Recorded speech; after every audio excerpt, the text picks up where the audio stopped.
From the management, Mr. R.K. Dalmia, Managing Director, Mr. Vijay Kaul, CEO, Pulp and Paper Division, Mr. K.T. Jitendran, CEO, Real Estate, and Mr. Snehal Shah. Over to you, sir.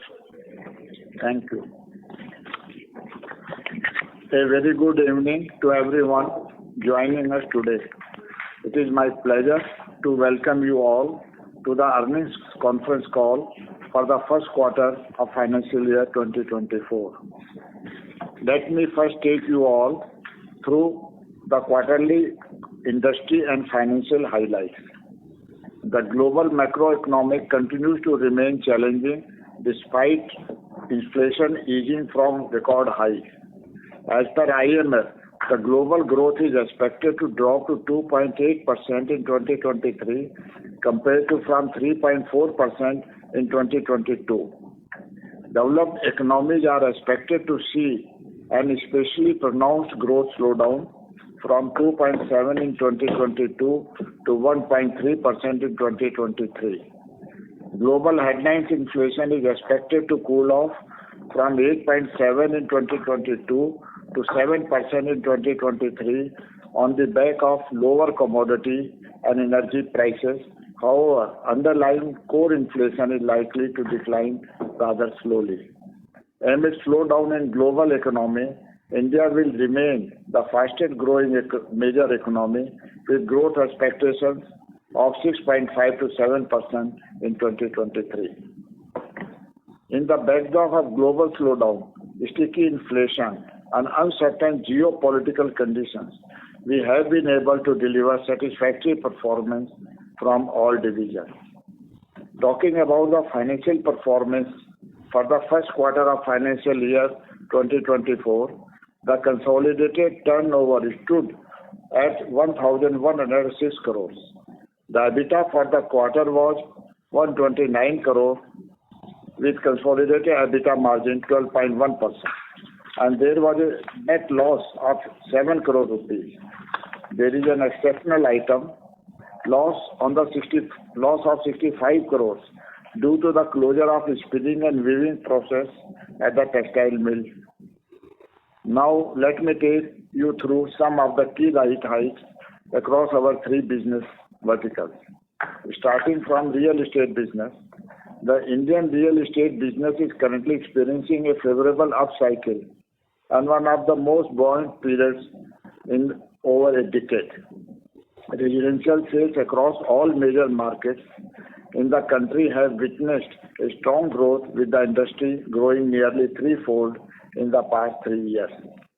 Birla Estates achieved booking worth rupees 207 crores from already launched projects in Q1FY24. The collection remained strong at 369 crores from all projects during the quarter at an overall collection efficiency of 98%. During Q1FY24, the company acquired 3 notable projects at premium locations in Pune, Mumbai and Bengaluru with a GDV of 5,600 crores. The Pune project is 5.8 acres plot on Wesley Road with a gross potential of 2,500 crores. We acquired a plot in Walkeshwar, Mumbai, which is a 0.2 acre plot with a gross potential of 600 crores. The Bengaluru project is 28.9 acres in Sarjapur with gross potential of 2,500 crores. On the ongoing project from Birla Alokya, Bengaluru, Birla Vanya MMR and phase 1 of Birla Navya Gurugram are due to delivery in FY24. The 2 earlier acquired projects in Bengaluru at near Devanhalli, near Bengaluru International Airport and Raja Rajeshwari Nagar are progressing well and is expected to be launched in second half of FY24 in addition to the new phases of already launched projects. Besides 2 commercial assets, Birla Aurora, Birla Centurion continue to generate stable rentals. Additionally, our 2 projects were honored with 2 prestigious awards, wherein Birla Navya Gurugram received the Merit Winner Award Trophy from British Safety Council, and Birla Niara was recognized as an iconic super luxury project of the year at the Times Real Estate Conclave Award 22-23. Lastly, the Indian real estate sector is poised for sustained growth on the back of strong demand led by rising per capita income and shift in consumer behavior. Despite moderate increase in property prices, the real estate sector is expected to experience continuous growth due to increasing GDP per capita, disposable income, and urbanization. The company's strategy remains unchanged, which is to focus on the premium and luxury segment for sustained future growth. Moving on to the pulp and paper segment, demand was slow in the reported quarter due to general slowdown. Paper prices were under pressure due to raw material price volatility and increased price competition from international mills, resulting in lower NSRs. Demand across tissue and board segment declined due to better prices offered from international mills, as well as demand from high consumption sectors like FMCG, F&B, pharma remained stagnant. However, corrective measures on the cost management front helped the company to maintain its operating profitability. The first quarter of FY24, the overall capacity utilization improved to 95% as against 93% in Q4 of FY23, with sales volume witnessing a decline of 8% year-on-year on 99,459 metric tons. In Q1 FY24, net sales declined by 2% year-on-year to Indian rupees 836 crores, primarily driven by lower realization, while EBITDA stood at 144 crores with margin at 17.2%.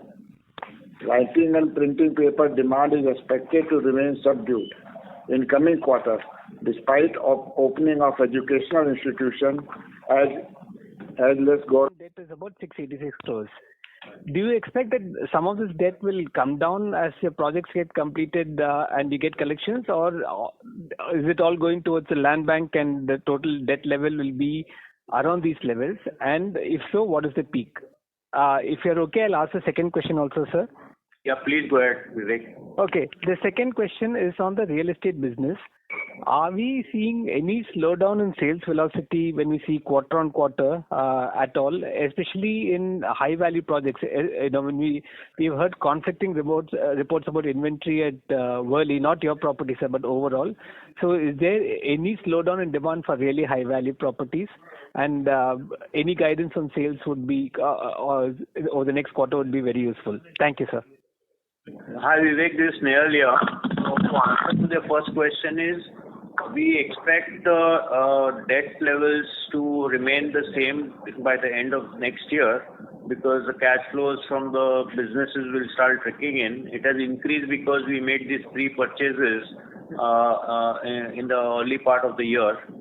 So that is one of the reasons why the debt levels have gone up, but they are expected to remain the same unless there is some new deals that the real estate business signs. So therefore the debt we expect to be somewhere around 2,000. Maybe if they spend another 500 on a new deal, that might go up to 2,500. To answer your question on the short-term debt, yes, we are going to release the short-term debt. We are in the process of replacing it with some long-term debts going forward. So those limits will be freed then. So is that okay with you? Perfect, sir. So thank you very much. KT Jitendran to answer the second question. Hi Vivek. Thank you for the question. On the real estate demand, I see the other way. The prices are going up, velocities are increasing, number of players are reducing, inventories are lesser. So we see a multi-year kind of attraction in sales velocities. For some of our projects, prices have increased by more than 25 to 30%, and we are short of inventory. So right now the challenge that we are having is we don't have enough inventory to sell. Otherwise we could have done much better sales than what we are reporting now. When our new launches come in either late this quarter or early next quarter, I think our sales velocities will pick up. But I don't see any sort of a slowdown in the foreseeable future.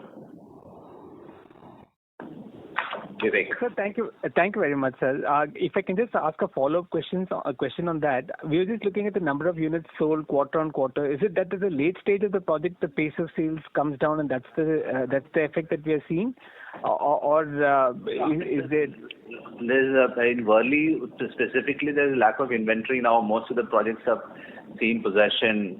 If you look at many of the marquee projects, they all have post-possession. Most of the inventory is sold. There's a huge lack of inventory in the Worli market right now. So hopefully when we launch our Tower 2 in Q4, we expect to get very strong traction and better prices. Sir, thank you very much for the answers and wish you good luck. Thank you. Thank you. Our next question is from the line of Pawandeep Bhatia from NV Alpha. Please go ahead. Hello, sir. One of my questions asked by the past participants. So, are we telling that our inventory, our collection number in booking value is down because of inventory getting sold off and new inventory, fresh inventory not coming in? And second question, sir, we used to comfortably clock 135-40 crores on rental side. I can see 30 crores being booked, being announced, declared this quarter. So it's around 115, 120. What is the reason of our rentals going down, sir, in this market? Yeah, thank you, Pawandeep. So primarily why we are not able to clock sales is lack of inventory. We are at a position where almost 80% of our inventory is sold in all projects. Largely the impetus will come from new launches, which we are expecting to have in the future quarters, mainly Bangalore, Worli, NCR, all of these projects. So that's one part of it. The other part on rentals, 140, so we have never clocked. We have been clocking 120, 125 over the last few years, the COVID years. Now with that, rental has gone up to 130. Yeah. So 30 crores is a net figure, what you're seeing is, which means the gross rentals minus all the costs, the maintenance costs, etc. What we must be talking about is the gross rentals. But even gross rentals have not reached 140 crores. At best, it has gone about 125. Maybe initially when in 2017 or 18, when we had Vodafone giving us 250 crores, 250 rupees per square foot, we had slightly higher rentals at 135 crores. But otherwise, our rentals are currently, if you look at it, we are 100% leased out, zero vacancy, and we expect we have an average rental of about 187 rupees per square foot, all leased out, and we expect close to about 130 crores of annual rentals. And it is better than the last 2 to 3 years that we have seen. So, sir, this number will be stable going forward, or it will only increase from here, Pawan. You're only seeing this number increasing. Yeah. Okay, I'll join back in the queue. Actually, I had a few more questions. Yeah. But, thank you. Thank you. Our next question is from the line of Biplab Tiburma from Antique Stock Broking. Please go ahead. Good evening, everyone. Sir, I have 3 questions. First question is regarding, yesterday we saw from the India Homes filing that Century and India Homes have signed a JDA for 6.8 acres project development in Badarpur, Southeast Delhi. Just if you could throw some light about the project, such as like what would be the expected GDV, what would be the area, by when it would be launched, some timeline. This is it. Yes, sir. Thank you, Biplav. We kind of concluded the deal yesterday only. This is in prime Delhi on Mathura Road, India Hume Pipes. It's about roughly 7 acres of land with a total possibility of about 1.4 million square feet. We expect rental. We expect the GDV of about 2,800 crores or thereabouts over a period of 6 years. Launch in about 12 months. Okay, sir. Thank you, sir. And early in this month, I think a few weeks back, you have announced one project in Thane from Hindalco. So what would be the GDV and area of that project? That should be close to about 5.5 million square feet. It's 31 acres of land with a GDV of almost 8,000 crores, approximately. 8,000 crores? Yeah, approximately 8,000 crores. That's right. Okay. And one final question is on the Niara. So I was just checking the numbers. So if you see in terms of inventory units, you have sold more than 80%. But in terms of value that you have given is you have sold only 70%, 2%, around 72%. That means the unsold inventory, you have a higher ticket size inventory. So in that context, you also planning to launch the Tower 2 where the ticket sizes would be higher. So in that context, would you have a relook at the products because if my understanding correct, Tower 2 would be very uber luxurious kind of products. So do you see some kind of slow traction or is it too early to see these as a trend? So, Biplav, as we mentioned, the bulk of the inventory in Tower A is sold. Right now, we are selling at about 80,000 rupees per square foot, 78 to 85,000 rupees per square foot. One large apartment at the top we sold even at 85,000 per square foot. We don't see any apprehension on that account. The only thing is that we are reluctant to sell inventory here because, as you mentioned, 80% of the units are sold. We need to keep to hedge against inflation, etc. I think we can realize much better prices. We hold on to this inventory and sell it at a later part. All the cash flow that we require is largely taken care of for Tower A. Tower B, we're extremely confident given the demand supply situation in the market that we'll have very strong traction. The number of apartments will be much less in Tower B. We'll be hardly having about 150 or less apartments. And I don't see any challenge in moving that inventory at much higher prices, given the demand in the market. Okay, sir. Thank you, sir. I'll come back in the queue. Thank you. Thank you. Our next question is from the line of Dixit Doshi from Whitestone Financial Advisors Private Limited. Please go ahead. Thanks for the opportunity. Firstly, so you mentioned about the Hindalco land. Over how many years you feel you can realize this? I think we'll take about 8 to 9 years. Okay. For this year. Okay. And regarding the Sarjapur Bangalore line, you mentioned 2,500 crore potential. What kind of, how many square feet we are planning to build there? It's about 2.8 million, about 3 million square feet. Okay. Yeah. With a top line expected of about 2,800 crores. Okay, 2,800 crore. Okay. So now my second question is regarding the launches. So in the previous call, you have mentioned that we are planning almost 5,000 crore of launch this year. So are we on a track? And I think we are completely on track, Dixit. Yeah, we are going to launch either late this quarter or early next quarter our project in Devanahalli, Bangalore, 52 acres. Then we will also launch the Raja Rajeshwari Nagar. We are also planning to launch Tower B of Birla Niara in Q4 this year. We are also planning to launch the Varkeshwar project this year. We are also planning another launch of phase 4 of Birla Navya in November, December. Okay. So we expect the second half, the latter half of the quarter of the year to be heavily launch Okay. And one more question on, earlier you mentioned that, we are targeting annualized 5,000 crore kind of run rate. After these recent purchases of land, do you want to revise it for, let's say, FY25? No, I think right now we'll keep it at 5,000. I think these are important because we are running out of inventory. This inventory is important for us.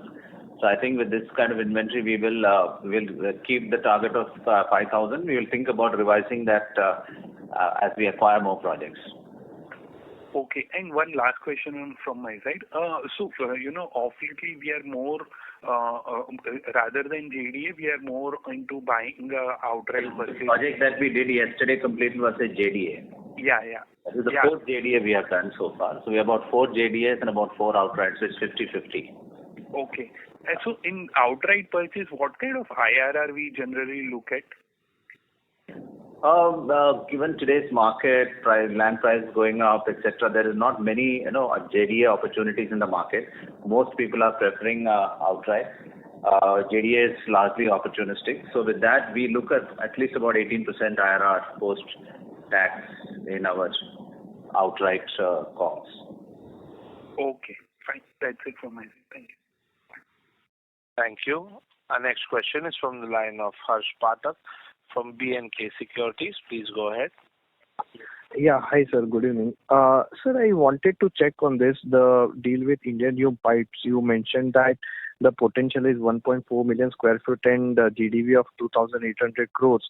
So is this value attributable to us, or this is the entire potential of the project? This is the entire potential, okay.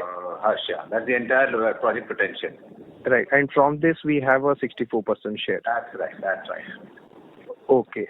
And this Thane project would be launched when? In FY25?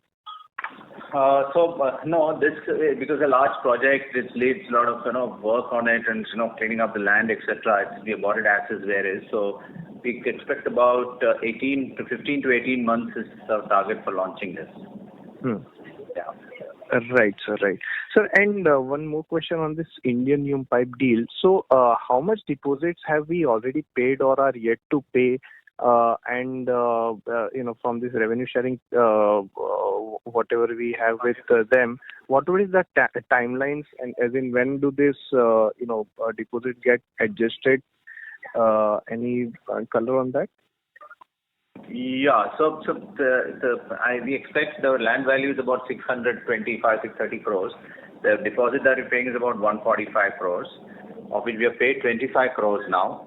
The rest of the money will go for conversion, etc. We'll be directly paying to the authorities, about 105. And at the time of the launch, just before launch, we will be paying another about 15 crores. Right. So this will be spread out in the next 12 months. Yeah. Okay, understood. And sir, on the balance sheet, you mentioned that on the debt side, we are looking to maintain these levels of 2,000 crores. Maybe at max it can go to 2,500 crores. But this doesn't still include this payout for Thane land and also Indian New Pipes, and maybe the potential deals will be signing for the rest of the year. So does this also take care of all these aspects, or any upside we can see? These are outright and mix of outright and JDAs. The Hindalco is a deferred outright, and what we did with ISP is a JDA. Okay. Rest on all that. Okay. The other thing is, have we thought about how much projects do we want to take on one at a time, or want to execute at a time? Is there any outer limit, or is basically as and when basis wherever you see your threshold IRR, you are willing to put in the capital? At this point of time, we have enough and more bandwidth to finalize as many projects as possible in each of these markets.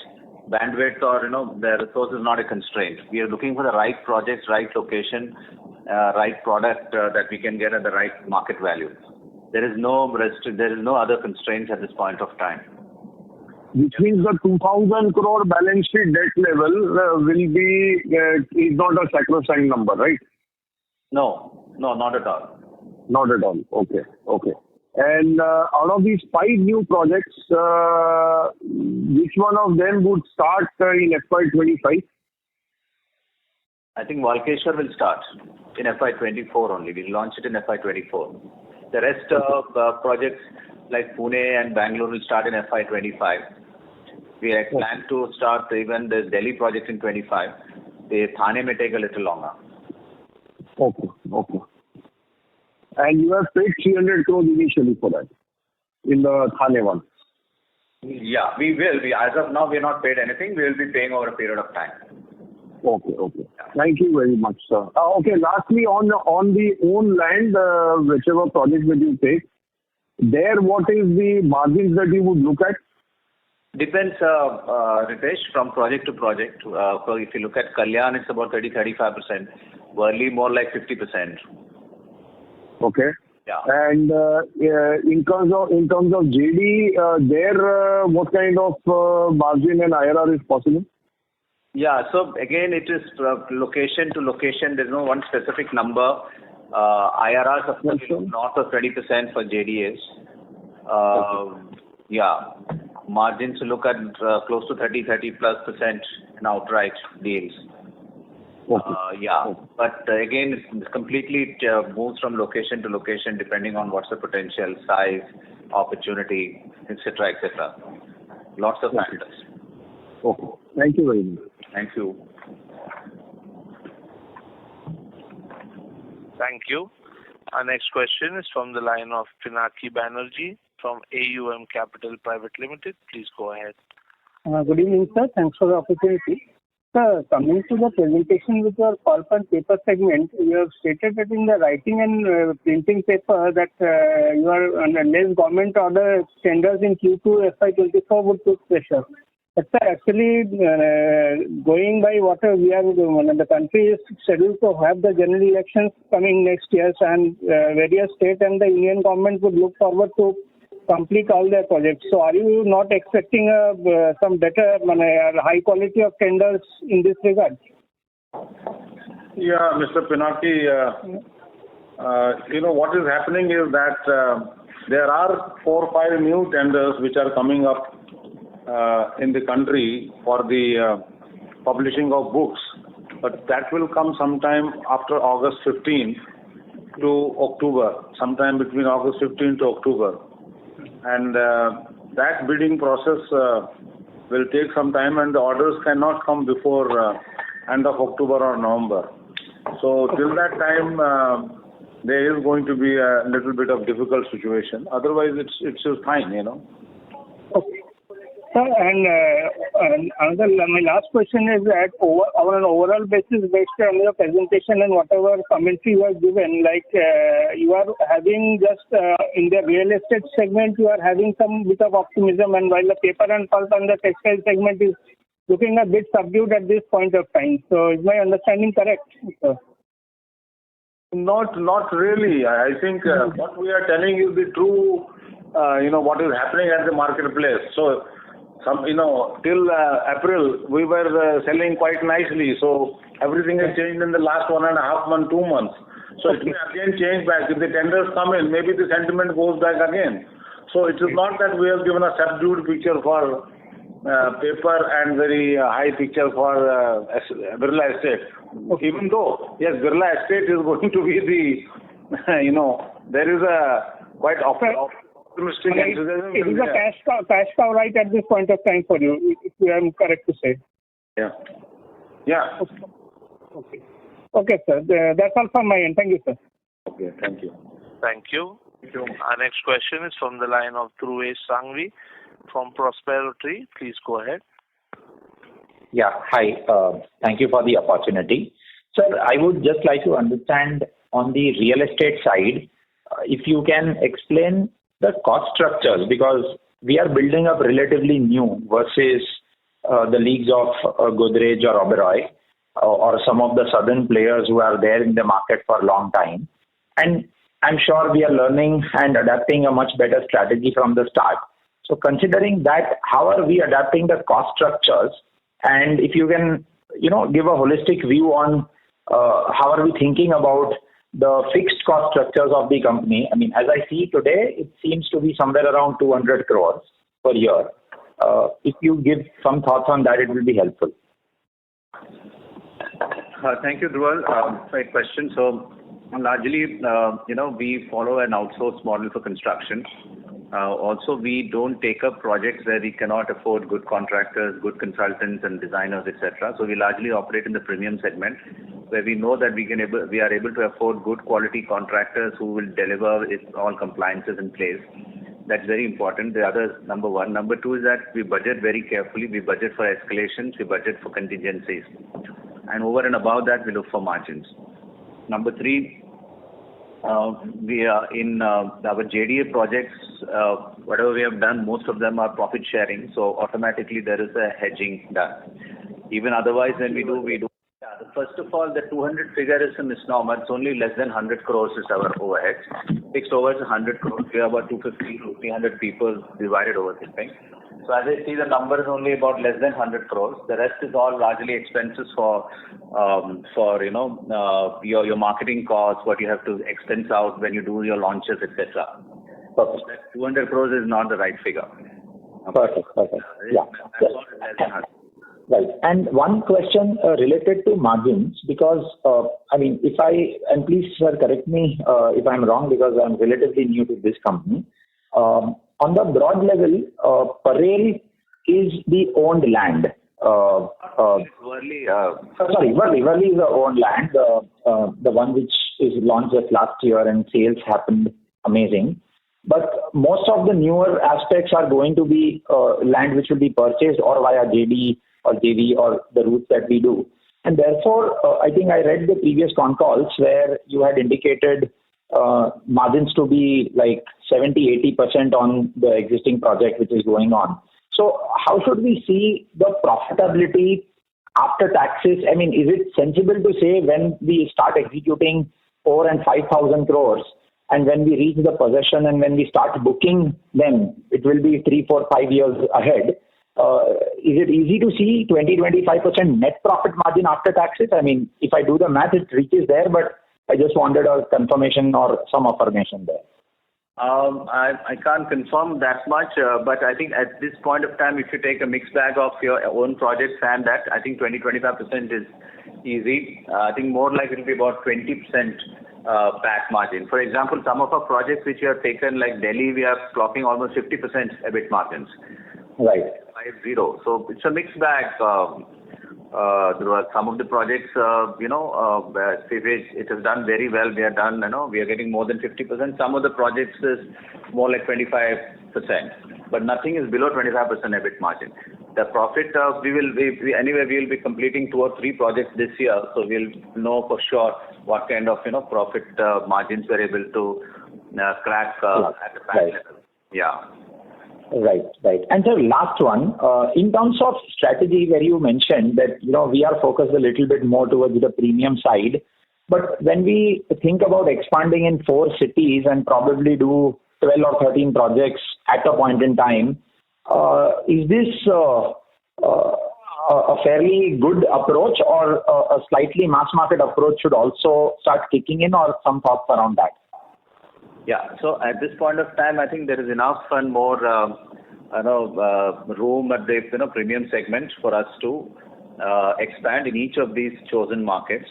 I don't see a situation coming up at least the next 5 years. But as we grow higher and as we build more and more capabilities, as we grow larger and larger, of course, we will be looking at flanking at the other mid-segment markets also. That will be a future growth strategy once we completely consolidated in the premium segment. But I think for the foreseeable future, I think there is enough and more gunpowder available enough of demand available in the premium segment. When I say premium segment, I largely look at about around 6,500 to 7,000 and above per square foot. Thank you. We move to the next question. Our next question is from the line of Mr. Ajit from Nirzar Enterprises. Please go ahead. Hello. Hello. Yeah, am I audible? Yeah, you are. Yeah, thank you so much for taking my question. Sir, just to expand on the previous participant's question on debt levels, I just want to understand, is there any thought process internally that we don't want to go beyond a particular debt limit, 3,000, 3,500 crore? Is there any thought process around that? And related to that, what will be our blended cost of borrowing as of now?